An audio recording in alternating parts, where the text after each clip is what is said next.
Hello there. Welcome back to Economic and Management Sciences, grade 9. We want to look at a question paper from the Gauteng Department of Education, which is a provincial examination for June 2018. And we are going to go to question 3 on that question paper. So you'd see that this question 3 is on circular flow. So before you answer this question, we need to understand what we mean by a circular flow. So you would see that a circular flow is a process which demonstrates how money moves from producers to households, or be it from producers to the government, etc., and back again in an endless manner.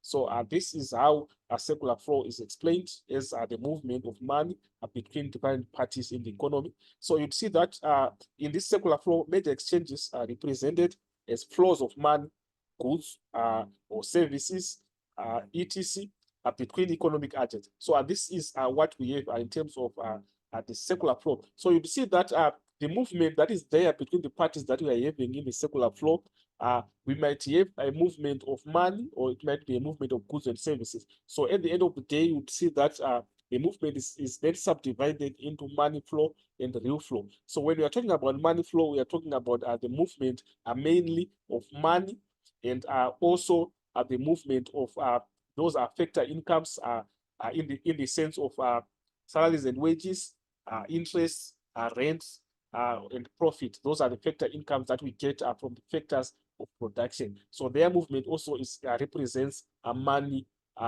flow. Then on the real flow, we are just looking at the flow of goods and services, and there's no involvement of money when there's a real flow. So any movement that we are going to have in that circular flow that does not consist money, we just consider it as real flow. Then the other that are consistent money, then we consider that as money flow. So this is what we have in terms of explanation of the circular flow. And also we need to understand that we have got parties that are there that we have that are listed here. This is a party whereby we are having factor markets, or a participant that we are going to have in the circular flow in the economy. We are also having businesses this side. We're having A at the middle, B, and then of course we are also having at the bottom we've got C.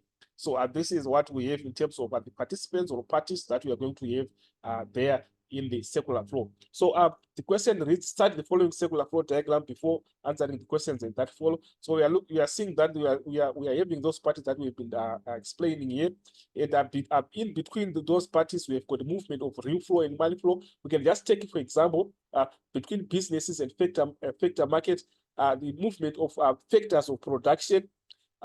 We are going to see that the movement of factors of production is representing real flow, because for example, we might have labor coming from the factor market going to the businesses. It is a real flow because there is no movement of money there. It's just labor that is moving this direction, and then the opposite direction now representing the money flow, whereby now we have got spend on factors of production. So this is what we have. So in terms of spend on factor of production, if it's labor, we are going to have salaries and wages now moving in the broken arrow that we are having there. So basically, the broken arrow is representing money flow all over the circular flow, and then the solid line is representing a real flow, which is the movement of goods and services. So this is what we have. Then after starting this, you will see that we have got questions that are going to follow after that. This first question is saying identify A to E in the diagram above. So we have got A here in the middle, we've got B here, we've got C here, D here, E here. So we are just going to try to identify what we have in terms of the representation of those A, B, C, D, E that we have. So let's start by A. So at the middle, we are going to see that there we are going to have the government spending going to the factor markets. And then we are also having to see the factors of production moving in the opposite direction with the solid line, which we are having labor, capital, etc.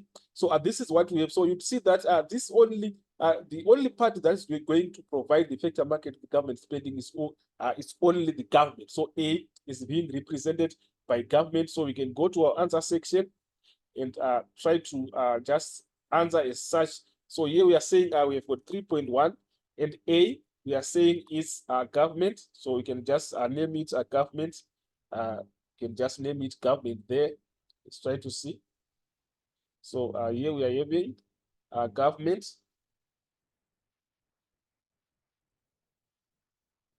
Then obviously we are going to have B, C, D, and obviously we are going to have E. So these are the representations that we have. So we can go back to check in terms of B. So we are seeing that B is here, and we are seeing we are given a house that we are having there at the end, which means this is going to represent the individuals or the households. So B is basically representing the households. How can we see that is the households? We can just look at the difference that we have there between the other party that is just beside the households. We can go to factor market. We are seeing factors of production. They are moving to the factor market. So this is remember the households. That's where we are going to have the workers that are going to provide the factor market with the labor, and then they receive income in terms of salaries and wages. So this is what we have. This is a tip that you can make to identify that this is representing households. So we go back there and just represent it as households. Then we can go to look at the next one, which is C. So on C, we are seeing that C is at the bottom, and we are seeing that between C and A, that's remember A, we have already identified it as government, as the government. So we are seeing between C and A, we are having government spending going to C, and then C is providing the government with goods and services. So generally, we can see that this is the goods and services market. This is basically the goods and services market, whereby the government is buying some goods and services on the market, and then in this direction we are having government spending, which means this is the direction of money of the broken arrow. The government is paying money for the goods and services, then they receive the goods and services in the form of real flow. So this is what we have. So C, we can represent it as goods and services market. So we can come here and say goods and services market.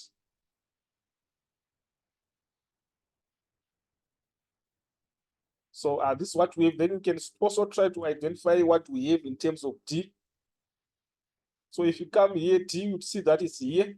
So we are having government here and businesses. So the government we are having a movement of goods and services, public goods and services to the businesses, and then which means the businesses are buying the public goods and services from the government. So in exchange, we are seeing that what can move in that direction in the form of money flow, since it's a broken line.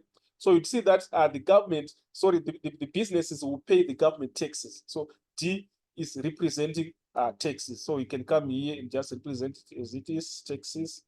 And then we are left with E. So you can just go and try to identify what we have in terms of E. So on E, let's go up to see what we have on E. So E is here, it's between the government and the households. Remember, we identified this one as households. So we are saying we are having a movement of E from the government to the households. Then taxes are moving from the households to the government. So what can the households pay the government in the form of taxes? So let's try to identify what it is. Remember, here we are having businesses whereby the government can provide the businesses with public goods and services. So the same can also happen to households, whereby the government is going to provide the households with their public goods and services. So E obviously is now representing public goods and services. So we have got public goods and services. So this is what we have in terms of the first part, which is 3.1. So let's try to see on the next question what we have. So if you move on to the next question, you will see that next question is saying define the term closed economy. So what exactly do we mean by closed economy is the question. So a closed economy, we are saying is an economy which does not embark or consider itself into international trade, whereby it does not transact with any country that is outside the domestic country. Or the domestic economy. So this is what we have in terms of a closed economy, or we can just define it as a country that does not engage in trade in other countries, but attempts to produce everything it needs itself. So this is what we mean by a closed economy. So we can just try to put it down in the form of writing to explain what exactly do we mean by a closed economy. So here we are saying this is 3.2. It's a closed economy.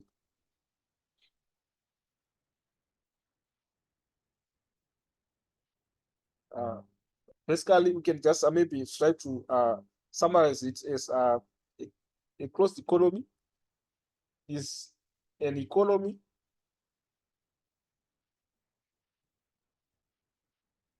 which does not engage in trade with other countries,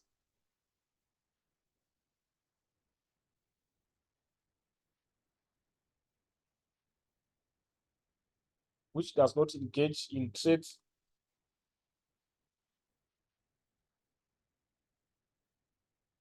with other countries. So by not engaging in trade in other countries, we are saying this is an economy which does not buy any goods or services outside in other countries, or does not sell goods or services to other countries. Basically, that's what it means. So this is what we have on the explanation of a closed economy. So we can go back there to see the next question. Give one example of public goods and services. One example of public goods and services. So we can just try to just put down in terms of public goods and services. We know examples of public goods and services. Remember, we have got the healthcare, health services can also be a public good. So we can just say health services. So a public good is a public good or service. We are saying everyone can enjoy that good or service. So in the form of health services, let's take for example the health services in South Africa is given on free basis, which means everyone can get access to the health services in the country. So it becomes a public good. So we've got other examples that we can also mention there. We've got the public schools also. Public schools also can also come as a public good because they offer education, public education to people or citizens in the country. So we can just mention it also as a public good. So this is what we have in terms of 3.3. Then we're going to move on to the next one, which is now 3.4. 3.4 reads, if businesses were to increase their prices dramatically, predict what possible change would take place in the economy. So what does it mean? It means when the goods prices are increased dramatically, it means they are going to be expensive to the customers. And what at the end of the day, we are going to see that since it's now expensive to buy, less people are going to buy those goods and services. So basically, that's what is going to happen, and we are going to have a decrease in the demand for products, for goods and services. And also, we are going to see that the income that is being earned by the people that are going to work, or the workers, is also going to be reduced, since they are going to spend more on buying goods and services, which means they are going to be left with less money. So this is the effect that we can deduce from that scenario. So the question is saying what will take place in the economy. So we can just maybe try to put it down here. So in the economy, you are going to see that the disposable income of workers is going to be reduced. So here we can just say disposable or just income, disposable income of workers is reduced. So disposable income means the income that is being earned by those that are going to work is going to be reduced. Why? Because they're going to spend more on buying goods and services, and they are left with less money maybe to save. So this is what we can deduce from the effect of increasing prices. So we can as well try to pick another that we can pick there from the increase of prices. We are also going to see that the payment of tax is going to increase also. The payment of tax is going to increase. Payment amount of tax will increase. Why? Because let's take, for example, value added tax. We know that it's 15%, it's charged at 15% in South Africa. So it's a proportion. So if the the price of goods and services increase, it means also the proportion is also going to increase. So more taxes will be paid. So this is what we have according to this video. Those who haven't subscribed, please subscribe and say we are still coming with more videos. As for this video, I'm signing out. So we'll meet again in the next video.